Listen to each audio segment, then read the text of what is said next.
Bang, saya mau bikin konten, tapi bingung banget ya, mau bikin konten tentang apaan. Nah, jadi buat teman-teman ya, yang masih bingung, mau bikin konten apa ya, dan bingung ya, topiknya topik apa. Teman-teman tuh harus terapkan yang namanya tuh teknik sweet spot, teman-teman. Ya, sweet spotnya apa sih ya? Artinya kalau bahasa Indonesia itu adalah titik manis, teman-teman. Jadi, teman-teman tuh cari dulu ya, kompetensi ataupun hobi yang teman-teman punya, dan kalau misalkan ada yang suka, itu teman-teman bisa buat konten.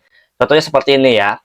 Analogi sederhananya, kalau kalian tuh mau buat konten, itu kayak kalian tuh mau masakin untuk pacar kalian ya. Misalkan pacar kalian ini sukanya masakan apa, apakah kalian bisa untuk memasak masakan tersebut, teman-teman? Misalkan pacar kalian tuh sukanya nasi goreng, apakah bakmi, apakah pecel lele? Ya, kalau misalkan kalian tuh bisa masak ketiganya, itu masih bisa tuh aman tuh untuk bikin konten. Tapi kalau kalian nggak bisa masak misalkan salah satunya, kalian cari menu masakan apa yang kalian bisa masak, terus apakah pacar kalian tuh suka gitu sama menu masakan yang kalian masak, teman-teman. Ya, jadi ini contohnya tuh simpel itu adalah analoginya, teman-teman ya. Kalau konten tuh kayak kita tuh mau masak untuk pacar kita.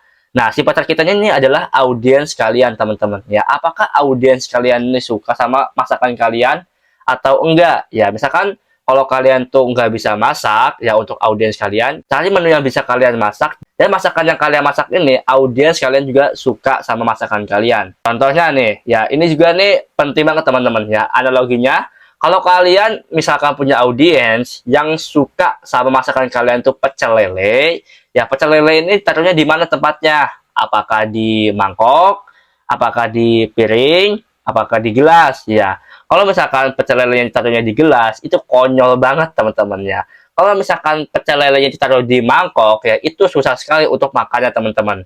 Tapi kalau misalkan pecel lelenya ini ditaruhnya di piring, itu akan mudah banget untuk memakannya. Jadi jangan sampai salah pilih tempat juga. Nah, seperti itu teman-teman. Ya, kalau kalian misalkan masak pecel lele ya buat audiens kalian, kalau misalkan salah naruh tempatnya, itu juga dia nggak bakal mau makan teman-teman, ataupun dia nggak bakal mau konsumsi masakan kalian ya, ataupun pecel lele yang kalian buat.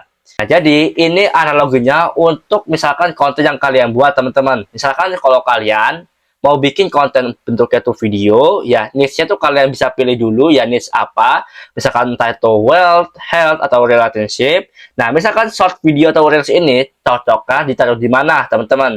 Ada di Instagram, apakah di TikTok, apakah di YouTube? Itu ketiganya bisa teman-teman ya, Instagram reels bisa, TikTok bisa, YouTube short bisa, kalau misalkan kalian mau bikin konten video seperti ini teman-teman. Tapi kalau misalkan untuk landscape seperti ini khusus untuk YouTube long form teman-teman. Bisa diupload ke Instagram, ya Instagram Reels ataupun TikTok. Cuman kan lebih enaknya kalau kita tuh nonton YouTube teman-teman, ya seperti ini. Kalau untuk carousel atau foto, apakah bagusnya ditaruh di Instagram? Apakah bagusnya diposting di TikTok? Apakah bagusnya diposting di YouTube?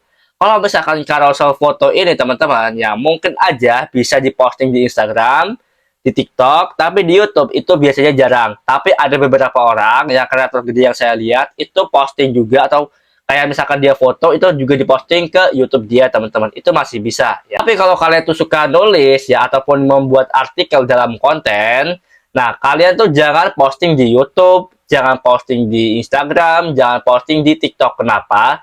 Karena itu bukan tempatnya teman-teman. Tapi kalau kalian tuh suka ngedumel, misalkan suka curhat, bikin konten curhat, suka bikin konten artikel, edukasi itu lewat teks, yang lucunya lewat teks, kalian bisa posting ya di platform yang namanya Threads ataupun X teman-teman. Karena itu tempatnya untuk orang yang suka nulis, untuk orang yang suka bikin postingan, tapi kontennya itu lewat teks biasa teman-teman. Jadi seperti itu ya teman-teman. Kalau kalian mau bikin konten, kalian pahami dulu ya konteks yang namanya itu sweet spot ya. Jadi kalau kalian mau bikin konten seperti ini, apakah cocok ditaruh di platform ini? Apakah kalau kalian bikin konten seperti ini, apakah cocok ditaruh di platform seperti ini teman-teman? Jadi kalau kalian tuh udah paham ya konsep yang namanya sweet spot, kalian gak bakal berantakan kalau mau bikin konten teman-teman ya.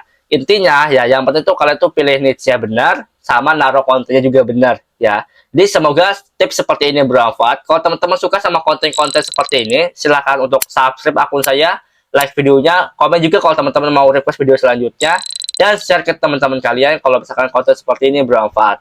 Sampai jumpa di next video selanjutnya.